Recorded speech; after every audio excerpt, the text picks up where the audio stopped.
Hello friends. आज की इस वीडियो में थोड़ी इकोनॉमिक्स हो जाए।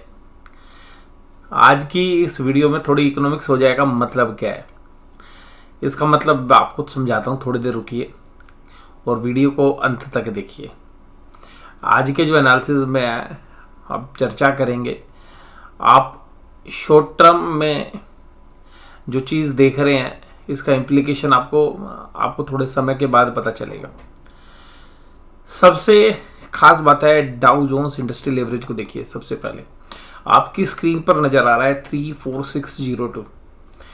ये जब यूएस के बाजार खुले तब का नजारा है और डे की रेंज दिखा रहा है। रेंज को ध्यान से देखिएगा गौर से, वो है 34268 और 34712 का हाई लगा है।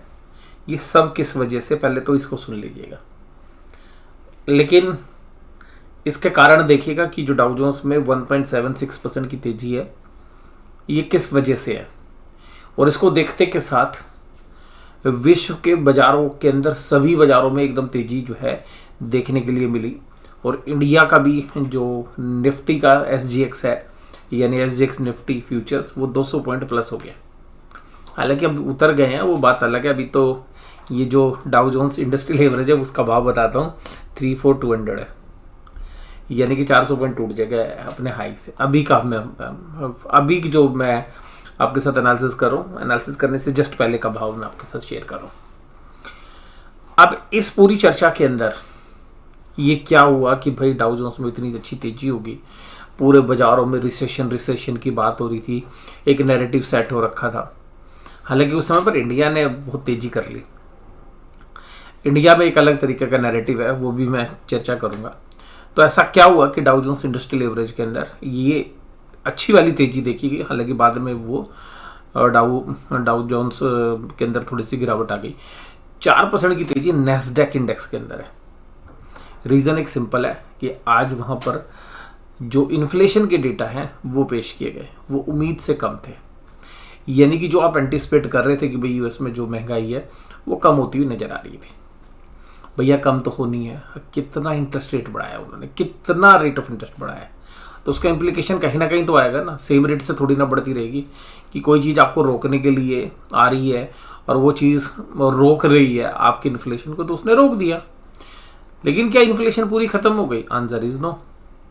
लेकिन इसको देख के कि भाई रेट ऑफ इंटरेस्ट अब उतने नहीं बढ़ेंगे क्योंकि जो इन्फ्लेशन का डेटा है वो थोड़ा सा फेवरेबल हो गया। तो इस उम्मीद में आज भाई सब बाजार चल गए। अब डाउ जोन्स इंडस्ट्रियल एवरेज भी चला गया और नेस्डेक तो 4% चला गया। हालांकि अभी भी 2.25% की तेजी है डाउ जोन्स में। नेस्डेक के अंदर नेस्डेक 4% तेज था। S&P 500 के अंदर भी अच्छी तेजी थी। अभी भी 1.25% के आसपास जो है S&P 500 तेज है। लेकिन इन सब के बीच में इकोनॉमिक्स कहाँ से आ गई? इकोनॉमिक्स यही है कि अब जब इन्फ्लेशन नहीं रहेगी या कम हो जाएगी तो रेट ऑफ इंटरेस्ट धीरे धीरे करके कम हो जाएंगे। लेकिन अभी फेडरल रिजर्व 50 बेसिस पॉइंट यानी कि 0.5% बढ़ाएगा, ऐसी उम्मीद अभी भी है। लेकिन उन सब के बावजूद ये पक्का हो गया कि भाई अभी इन्फ्लेशन कंट्रोल में आ गई तो कहीं ना कहीं फेडरल रिजर्व भी जो है थोड़ा सा सॉफ्ट हो जाएगा। लेकिन इन सब के बीच में क्या चीज़ हुई? क्यों नेस्डेक 4% भगा, बाकी सब 2% या 1.25%? तो रीज़न ये है कि जो नेस्डेक का जो इंडेक्स है उसमें जो IT स्टॉक्स हैं उनका जो है बहुत बड़ा बोलबाला है। तो सिमिलरली जब रेट ऑफ इंटरेस्ट कम होंगे तो ऐसे सेक्टर्स के अंदर तेजी आएगी जो कि आर्टिफिशियल इंटेलिजेंसी पे काम कर रहे हैं या ऐसे बिजनेस में काम करते हैं जहाँ पर कि प्राइस टू बुक वैल्यू बहुत ज़्यादा होती है और जो टेक्निकल नो हाउ जो है, या आप ये कह सकते हैं कि जो इंटेलेक्चुअल प्रॉपर्टी राइट्स है यानी कि जो नॉलेज है उनकी, वो वाली जो असेट्स हैं वो अच्छा करती है। इस वजह से नेस्डेक में ज़्यादा तेजी आ गई। लेकिन आप तो मंदी की बात कर रहे थे, पूरे अमेरिका के बाज़ारों में मंदी की बात हो रही थी, अगले साल मंदी आएगी। अब इस इन्फ्लेशन का कम होने का असर समझिएगा, उसको मैं भी इंडिया के परिप्रेक्ष्य में भी आपके साथ शेयर करूंगा। तो सबसे पहले देखिएगा कि जब आपने इन्फ्लेशन बढ़ी, आपने रेट ऑफ इंटरेस्ट बढ़ा दिए, तो रेट ऑफ इंटरेस्ट बढ़ाने से क्या होगा कि जो गाड़ियों के लोन है, होम लोन है, ट्रैवलिंग के लिए जो लोन लिए जाते हैं, क्योंकि उसमें लोग घूमने के लिए भी लोन लेते हैं, मतलब यूएस में हर चीज़ के लिए क्रेडिट कार्ड से लोन लिया जाता है, ठीक है जी। तो हर चीज़ के लिए जब आप लोन लेते हैं तो वहाँ पर जब लोन के ऊपर रेट ऑफ इंटरेस्ट बढ़ेगा तो आप अपनी जो कंज्यूमर स्पेंडिंग है उनको कम कर देते हैं, तो जिसकी वजह से इन्फ्लेशन आपका नीचे की तरफ आ जाता है। इसके रीज़न जो है वो आपको समझ में आ गए, लेकिन ये चीज़ें मंदी भी ले आती हैं, क्योंकि जब रेट ऑफ इंटरेस्ट ज़्यादा होंगे तो डिमांड कम होगी, और डिमांड कम होगी तो जो इकोनॉमी के अंदर जो प्रोड्यूसिंग इंडस्ट्री है उसके ऊपर प्रेशर पड़ेगा, तो वो थोड़ी सी अपनी जो भी प्रोडक्शन की एक्टिविटीज़ उनको कम कर देगी, जिसकी वजह से लोगों को एम्प्लॉयमेंट नहीं मिलेगा, लोग निकालने पड़ेंगे। तो अल्टीमेटली जब भी रेट ऑफ इंटरेस्ट बढ़ते हैं तो इकोनॉमी के लिए अच्छा नहीं माना जाता। भाई घर की डिमांड कम होगी, गाड़ियों की डिमांड कम होगी, और जो पर्सनल एक्सपेंस है उनके लिए जो लोन लेते हैं वो कम होंगे, तो अल्टीमेटली जो प्रोड्यूसर है वो भी तो उन चीज़ों को कम कर देगा, तो वहाँ पर भी वो एम्प्लॉयमेंट कट करेगा। तो इसीलिए यूएस में रिसेशन की बात हो रही थी। ये तो बात आपको समझ में आ गया। अब इंडिया के डेटा कल आए, जो डेटा यूएस में आ जाए हैं वैसे ही डेटा हमारे यहाँ कल आए थे, लेकिन हमारे बाजारों ने इतना कोई पॉजिटिव रिएक्ट नहीं किया। लेकिन हमारे यहाँ पे एक नैरेटिव बड़ा अच्छा सेट किया गया था कि भाई रेट ऑफ इंटरेस्ट बढ़ रहे हैं ना, बढ़ने दो, बैंकों के लिए बहुत बढ़िया है, बैंकों के लिए बहुत बढ़िया है, क्योंकि बैंकों ने जो लोन देंगे अब आगे चल के वो हायर रेट पे देंगे, और जो रेट है जो पुराने लोन का है वो भी बैंक जो है फ्लोटिंग रेट पे रखते हैं, तो वो होम लोन्स या जो बाकी लोन्स हैं वो भी चेंज हो जाते हैं। लेकिन जो डिपॉजिट का रेट है उस पर वो चेंज नहीं करते हैं, तो एफडी या जो सेविंग बैंक है, सेविंग बैंक पे देखिएगा पुराना ही रेट चल रहा है, तो उसका जो बेनिफिट है वो बैंकों को होगा। ये नैरेटिव कुछ हद तक ठीक भी था, लेकिन अब कल जो डेटा है उसमें क्या हुआ, इंडस्ट्रियल प्रोडक्शन के डेटा 4% प्रोडक्शन कम हो गई, 4% प्रोडक्शन कम हो गई, यानी कि जो फैक्ट्री आउटपुट थी हमारी वो 6% कम हुई है, हालांकि जो बाकी डेटा है पूरे प्रोडक्शन के डेटा वो 4% कम हो गए। इसका मतलब समझते हैं आप कि कमर्शियल एक्टिविटीज़ हमारे इंडिया में भी कम होगी जब रेट ऑफ इंटरेस्ट बढ़े थे तो। और हमारे यहाँ पे ग्राउंड लेवल पर आप देखेंगे तो मैं आज एक रिटेलर से बात कर रहा था जो पेंट बेचते हैं, तो मैंने उनसे पूछा भाई साहब इस बार दीपावली कैसी रही, कि अक्टूबर के डेटा आईपी के डेटा तो बड़े कमज़ोर थे इस बार। तो उन्होंने कहा जी भाई साहब 20 साल में ना इतनी मंदी वाली दीपावली मैंने नहीं देखी, और जिस साल में लॉकडाउन हुआ था उससे अच्छी तेजी हमने नहीं देखी, यानी कि वहाँ पे बड़ी जबरदस्त पेंट अप डिमांड थी।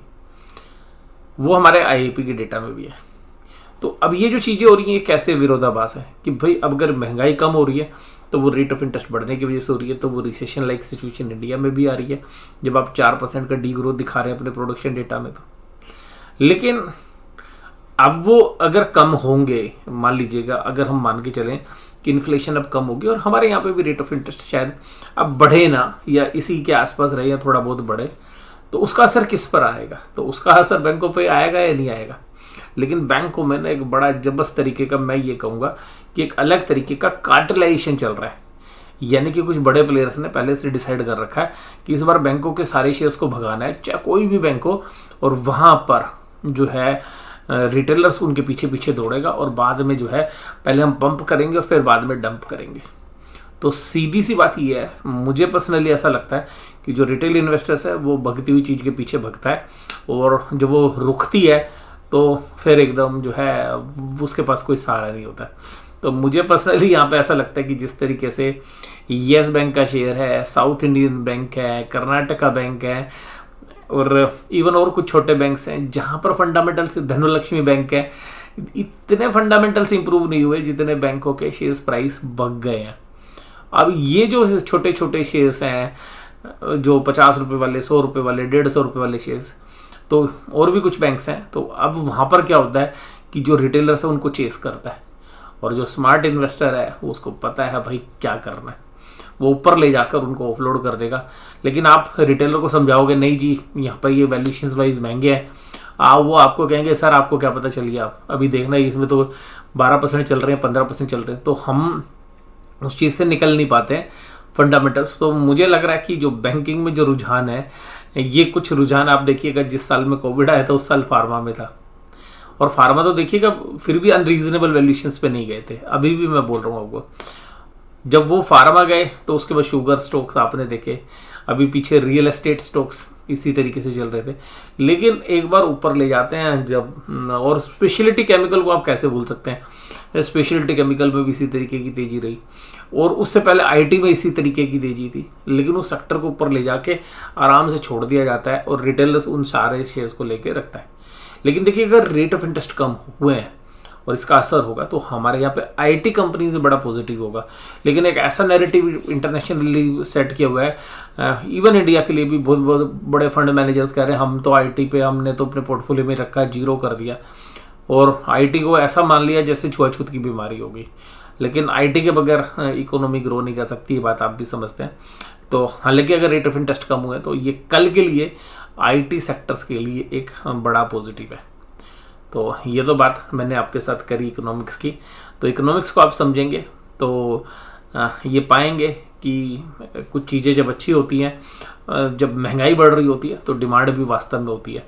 अब अगर महंगाई घट रही होती है तो डिमांड जनरली कम होने की वजह से महंगाई घटती है। तो ये बात भी ध्यान रखिएगा। हमारे लिए एक चिंता की बात ये है कि जो अक्टूबर के डेटा वो आपको बता रहे हैं कि कंजम्पशन नहीं है, हमारे यहाँ पर कंजम्पशन नहीं है, इसीलिए फैक्ट्री में माल नहीं बना, इसीलिए आईआईपी की डेटा कमज़ोर है। और हमारा इंटरेस्ट से ज़्यादा लेना देना नहीं, क्योंकि हमारी ऐसी इंडस्ट्री नहीं है कि जहाँ हम सब कुछ ब्याज पे लेते हो। लेकिन फिर भी ब्याज से देखिएगा रिलेशन तो रहता है, और हमारे ब्याज उतने नहीं बढ़े जितने अमेरिका में बढ़े।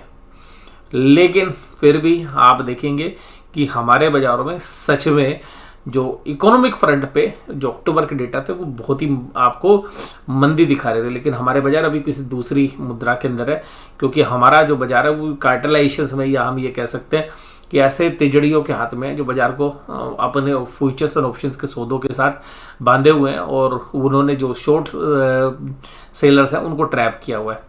लेकिन यही लोग जो है अपनी पोजीशन जब बदलेंगे ना तो बहुत बड़े तरीके से शार्प फॉल आएगा। अब उसका जो है इंतज़ार हम भी कर रहे हैं। इसी वजह से देखिएगा, क्योंकि हमें तो नहीं पता ना कि वो कहाँ से माल छोड़ना शुरू करेंगे, तो हम ये तो रिस्क नहीं ले सकते ना कि उनकी तरीके से भाई खरीदते जाए, क्योंकि वो तो ओवरनाइट भी अगर मान लो बाजार को 2% नीचे कर देंगे तो आपको निकलने का मौका ही नहीं देंगे। तो ये एक थोड़ा सा चैलेंज होता है। तो जो लोग बाजार में पुराने हैं वो इस बात को समझते हैं। तो ये मैंने आज आपके साथ जो बात की खाली इकोनॉमिक्स की शेयर बाजार में कैसे चलता है, ये मैंने आपके साथ चर्चा की। आप इसको एंजॉय करिए, फिर एक डेली मार्केट एनालिसिस में आपके साथ शेयर करता हूँ। और तब तक मैं एक बार इंटरनेशनल मार्केट में क्या मूड माहौल चल रहा है वो भी एक बार देख लेता हूँ। तो उसके बाद पूरा एक जजमेंट आपके साथ अपना देने की कोशिश करूँगा। वीडियो देखने के लिए धन्यवाद। Thank you very much.